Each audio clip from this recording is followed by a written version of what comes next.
that, believe it or not, is in C mode, the most restricted power, and it still does that. Struth.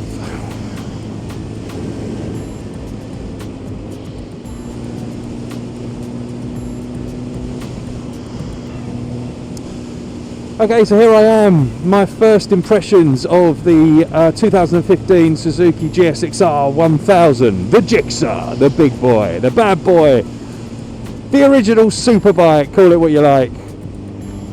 It's still going strong. So my first impressions of the bike, I think it looks fantastic. You don't see as many of the bikes out there at the moment that have got this paint scheme. It's normally the classic blue, which also looks nice, but this one I think for individuality looks even better. I think it looks spot on in black and red. Really like the paint. I think the sound is sublime. I just love the can. It's got a Yoshimura can on, which comes as standard with a deal that Suzuki are doing at the moment if you buy it in 2015 up until I believe it's the end of September, I believe, better check. And it comes with the can as a free accessory, and I think it's the perfect balance. So it's not too loud when you're just going around town, but when you open it up and you want it to sound a bit more meaty, it certainly does. It sounds gorgeous, in fact. I'm really happy with that. I think it looks really nice as well. I prefer the little stumpy exhausts. Riding position, some of you may have seen recently I was out on a Kawasaki 636, although annoyingly lost pretty much all my footage because of my stupid camera. And as nice as that bike was, it was a little cramped for me. And on anything that's over, I don't know, 20 miles, something like that, I was really struggling. It was just too small. Well, this Jigsaw straight away is bigger. It feels bigger. It's not huge by any means, but it is a little bit bigger and certainly a little bit more spread out than the little Kawasaki. So that suits me more. It's a much better riding position. When I picked this up from Suzuki HQ, I had probably a good 70-80 mile journey home, and that was all down the motorway. And if the bike is not going to fit you, you're going to know about it straight away. And I actually had very few problems at all on the way back. It was all right. It was fine. I mean, my mate, a guy called Bruce Smart, Teapot One, went around the world on one of these. He done nearly 100,000 miles on it. And he's a big lad as well, and if he made it on one of these, they're obviously doing something right.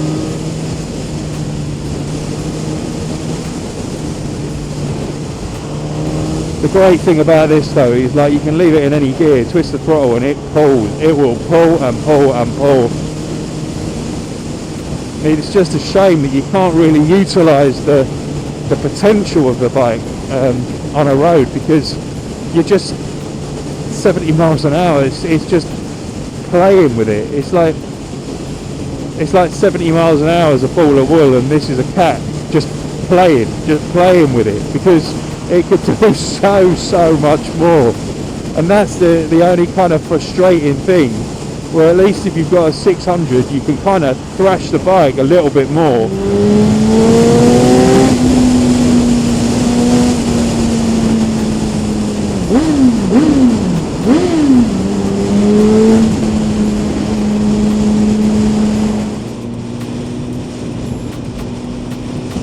Now this stretch of road here, from that roundabout I've just pulled off, that's called Hanger Lane. I'm going up to the Ace Cap now, and there used to be this thing called the Ton Up Club, where people would race from the Ace, which is probably about a mile or so down this road, maybe 2, and back, and the idea was they had to hit 100 miles an hour. It was called the Ton Up Club. Now there are speed cameras galore. It's a 50 limit here, so obviously those days are over, but what a brilliant club to be in. So you race from this junction here that I'm just turning off up to that roundabout and back, hitting a ton. There you go, that's the Ton Up Club.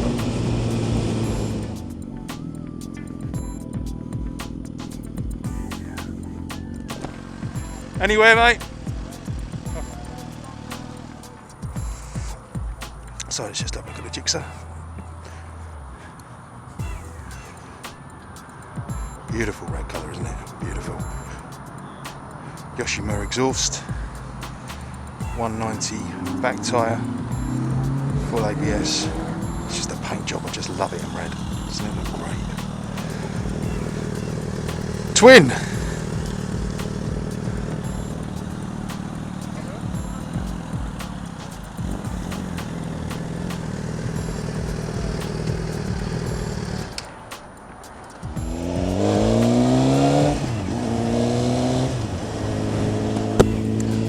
Right then, so just popped out as it's a nice sunny day, as you can see, on one of the last days that I've got the Gixxer. So I just wanted to give my thoughts on the bike before I have to give it back to Suzuki. And overall, I'm loving it, it's fair to say.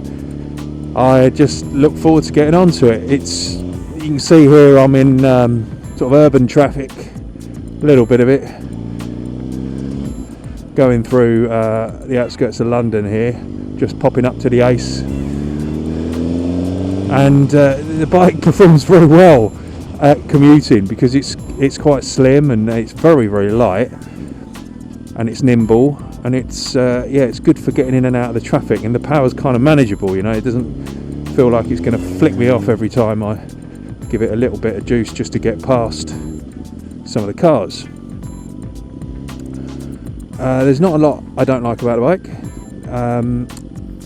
I do love the way it looks. I love the red paint scheme that I've got at the moment on this one. I think that looks awesome. The brakes are good.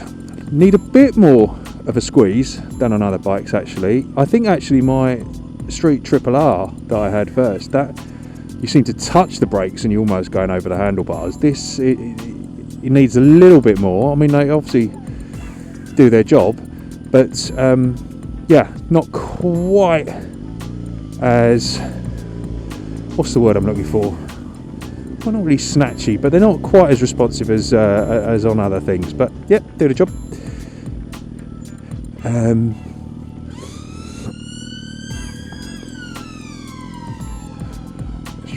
Let's make a bit of progress here, shall we?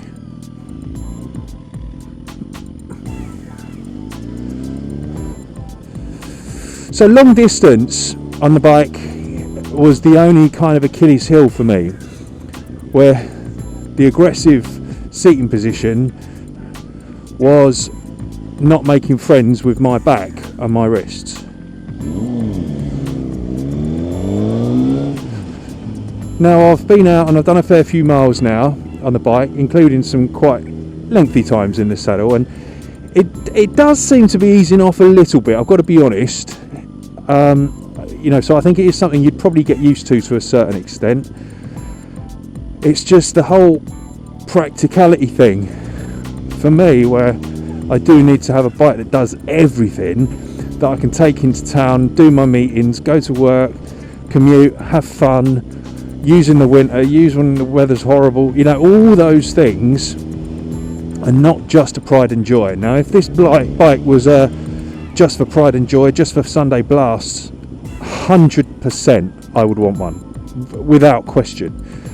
But because I do so many other things and need one bike, and the fact that I live in London, which insurance companies don't particularly like, especially if you don't have a garage, I'm just trying to weigh up whether this would be the best thing for me.